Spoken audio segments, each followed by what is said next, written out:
Alors, autant qu'on nous parlons des aides de destinée, déjà, vous savez avec moi, chaque être humain a une destinée. Destinée qu'on appelle aussi un destin, aussi de manière interchangeable, on peut parler de but. Dans Proverbe, il est écrit, l'Éternel a tout fait pour un but, et même le méchant pour le jour du malheur.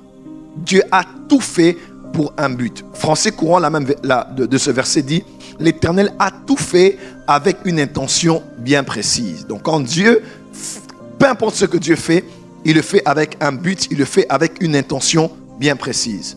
Et le docteur Miles Monroe disait, que veut dire le but? Le but, c'est l'intention originelle que le Créateur a lorsqu'il fabrique sa création. C'est-à-dire, celui qui fabriquait la montre, la première pensée qu'il avait, l'intention qu'il avait en fabriquant l'horloge ou la montre, c'est ça le but de la montre. Avec le temps, la forme extérieure de la montre a varié, n'est-ce pas? Elle a quitté juste d'un cadran et puis l'horloge, et puis on a commencé à porter cela sur soi. Comment on appelle ça? Les bracelets ont changé en plastique, en cuir et en plusieurs autres matières. L'extérieur change. Je commence un peu plus à aimer les montres depuis que je suis ici en Europe. Et on voit comment les hommes travaillent dessus, les prix.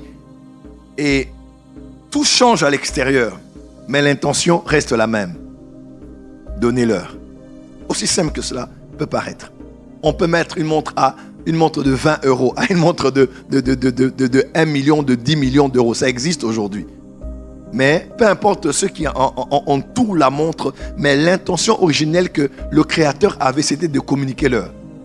Si l'heure n'est plus communiquée, c'est un bracelet ou c'est autre chose, mais ce n'est pas une montre. Puisque la montre, au-delà de l'apparence, au-delà de l'aspect extérieur, c'est l'heure.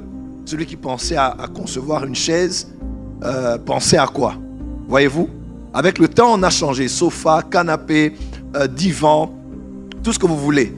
Mais on doit être sûr d'une chose, on peut s'asseoir dessus et être stable durant le moment de notre temps que nous passons sur la chaise.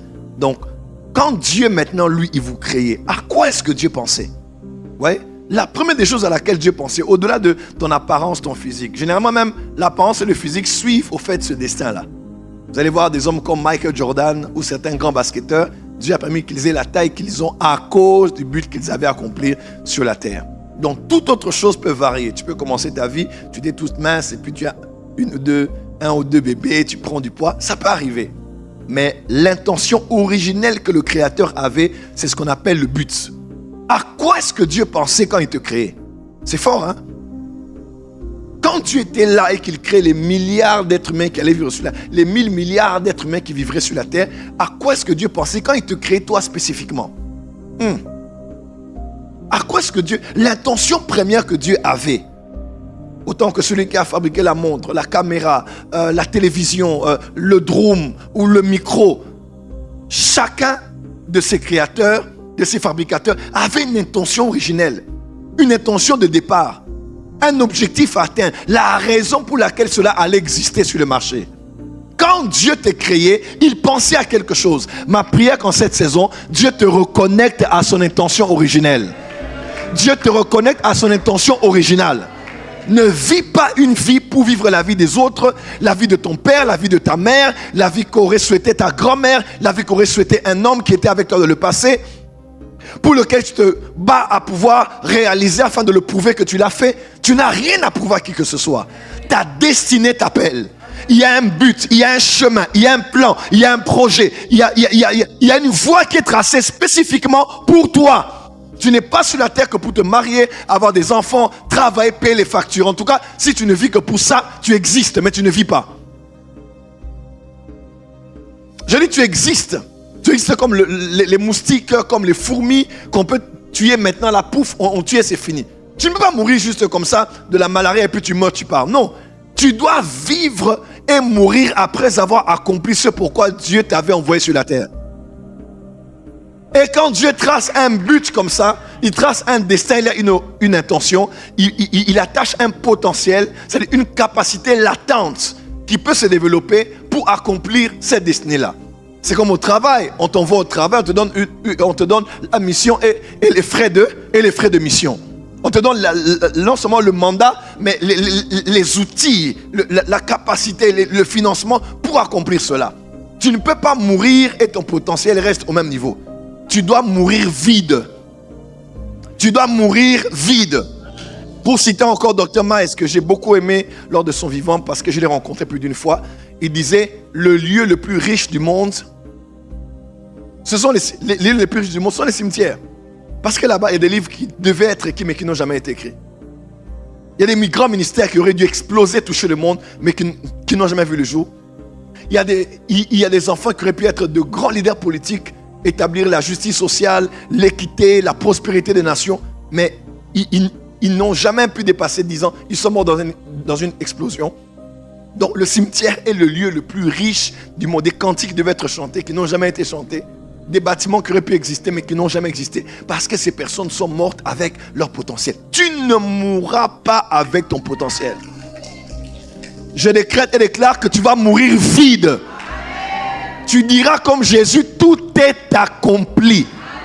Tu ne rentreras pas au ciel avec 85% de ta vie que tu n'as pas réalisé. Tu n'as vécu que le 25, le 15. Je décrète et déclare, tu partiras après avoir relâché 100%. Je dis 100% de ce que Dieu a mis en toi. Et puisque ton destin est grand, ta destinée l'est aussi. Dieu t'envoie des aides de destinée, des hommes et des femmes pour t'entourer, te tenir la main, afin de baliser la voie, ouvrir le chemin pour que tu cours, pour que tu atteignes tes objectifs, les objectifs de Dieu. Dis amen très fort. Je viens comme ton aide de destinée et ton prophète. Je relâche cette parole sur toi. Tu vas mourir après avoir été vidé sur la terre. Tu écriras tous les livres, bâtiras toutes les entreprises, établiras cet empire que tu rêvais de faire.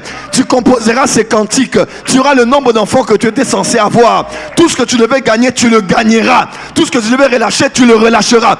Je décrète et déclare que tu meurs vide et tu vas au ciel avec 0 lobat. Puisque toute ta charge, tu l'as laissée sur la terre. Dis amen bien là où tu es.